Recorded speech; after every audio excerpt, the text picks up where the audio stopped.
हरे कृष्ण दोस्तों श्रीमद् भगवत गीता के अध्याय 1 में श्लोक नंबर 36 में जहाँ पर अर्जुन भगवान श्री कृष्ण को पापी कहता है, उस श्लोक का अर्थ समझिए दोस्तों। वहाँ पर अर्जुन कृष्ण से कहता है, हे कृष्ण, हमें धृतराष्ट्र के पुत्रों को मारकर क्या सुख मिलेगा? इन दुष्टों की हत्या करके हमें ही पाप लगेगा। दोस्तों यहां पर गौर करिएगा, अर्जुन ये नहीं कहता कि मुझे पाप लगेगा, अर्जुन कहता है हमें पाप लगेगा। हमें पाप लगेगा मतलब अर्जुन कहता है कि मुझे तो पाप लगेगा कृष्ण, आपको भी पाप लगेगा। यहां पर अर्जुन ने लगभग कृष्ण को भी लपेट लिया। वो ये नहीं कह रहा है कि आतताइयों को मारकर मुझे पाप लगेगा। अर्जुन की चाल को बारीकी से समझिए। कृष्ण को कह रहा है कि देखिए, ये सामने जो है ये भले ही दुष्ट है, पर इन्हें मारकर हमें पाप लगेगा। मैं अकेला नरक में नहीं जाऊंगा, आप भी जाओगे मेरे साथ। दोस्तों इतना ही नहीं, आने वाले अध्याय में आप ये भी पढ़ोगे कि अर्जुन ने डायरेक्ट कृष्ण को इल्जाम लगा दिया, सीधे बोल दिया कि आप मेरी बुद्धि को घुमा रहे हो, आप मुझे भ्रमित कर रहे हो। दोस्तों जो आदमी कमजोर पड़ गया हो वो कुछ भी कर सकता है। जो बात सोची नहीं जा सकती, कमजोर आदमी वो कह सकता है। और कमजोर वही होता है जिसका आत्मबल बहुत कम हो या आत्मबल है ही नहीं उस व्यक्ति के अंदर। और अर्जुन की वही दशा है।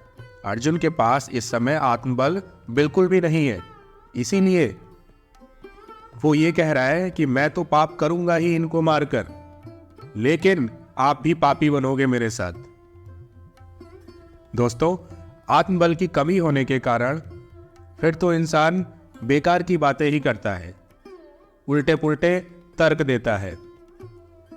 दोस्तों यहां आप देखो कि अर्जुन ने एक ही सांस में कृष्ण को दोषी बना दिया, डायरेक्ट बोल दिया कि इन्हें मारकर हमें पाप लगेगा। क्योंकि दोस्तों अर्जुन तो युद्ध नहीं करना चाहता।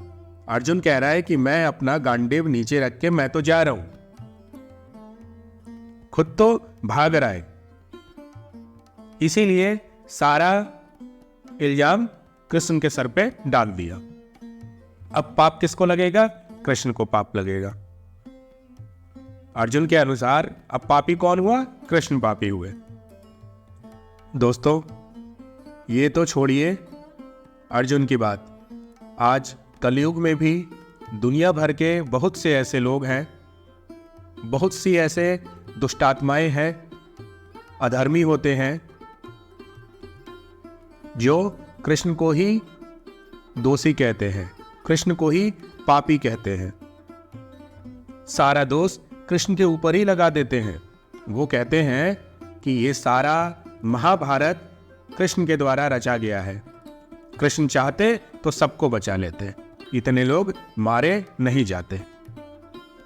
लेकिन दोस्तों यहां हमें देखना चाहिए कि सिर्फ कलयुग का व्यक्ति ही कृष्ण को पापी नहीं कह रहा है। उस समय जब ये भगवत गीता का ज्ञान दिया गया, उस समय अर्जुन ने भी कृष्ण को पापी घोषित कर दिया। भले ही छुपे हुए शब्दों में बोला हो, लेकिन उसने लगभग कृष्ण को भी पापी घोषित कर दिया। उसने कृष्ण को बोल दिया कि अगर इतने लोगों को मारेंगे तो इतने लोगों का पाप हमारे सर पर आएगा। उसने ये नहीं बोला कि मेरे सर पर आएगा, उसने बोला हमारे सर पर आएगा। अर्थात मैं तो पापी बनूंगा ही बनूंगा, कृष्ण आप भी पापी बन जाओगे। इसलिए दोस्तों अगर आज के समय में कोई कृष्ण को पापी कहता है तो उसकी अपनी समझ है, उसकी अपनी सोच है। क्योंकि आप ये मानो, जब अर्जुन जैसा महायोद्धा कृष्ण को पापी कह सकता है, तो आज का तो इंसान तुच्छ बुद्धि है, समझ ही नहीं है किसी चीज की, तो उसका कहना तो सही है। उसके पास जितनी बुद्धि है वो उतना समझ रहा है, उस हिसाब से कृष्ण को पापी बोलता है। इसलिए दोस्तों, हमें किसी की बात पे गौर नहीं करना है, हमें हर चीज को अपने हिसाब से समझना है, अपनी बुद्धि के हिसाब से तर्क निकालना है, उस हिसाब से हमें चीजों को ग्रहण करना है। इस समाज में बहुत से ऐसे लोग हैं जो कृष्ण की अनन्य भक्ति करते हैं, और बहुत से ऐसे लोग भी हैं जो कृष्ण को पापी कहते हैं, कृष्ण को छलिया कहते हैं, कृष्ण को रसिया कहते हैं। इसीलिए दोस्तों, आपका अपना विवेक, आपका अपना विचार ही कृष्ण की तरफ आपको लेकर जाएगा। किसी की कही बातों पर मत आइए, आपका अपना निर्णय, आपका अपना धर्म है, उस पे कायम रहिए। कृष्ण ना पहले गलत थे, ना आज गलत है, और ना कभी भविष्य में वो गलत होंगे। उन्होंने वही किया जो धर्म की रक्षा के लिए करना चाहिए। इसी तरह आप हमारे साथ बने रहिए, भगवत गीता का आनंद लीजिए, सुनिए और सुनाइए। यही वो ज्ञान है जो मानव जीवन को सही राह दिखाएगा, जीवन जीने का सही तरीका बताएगा।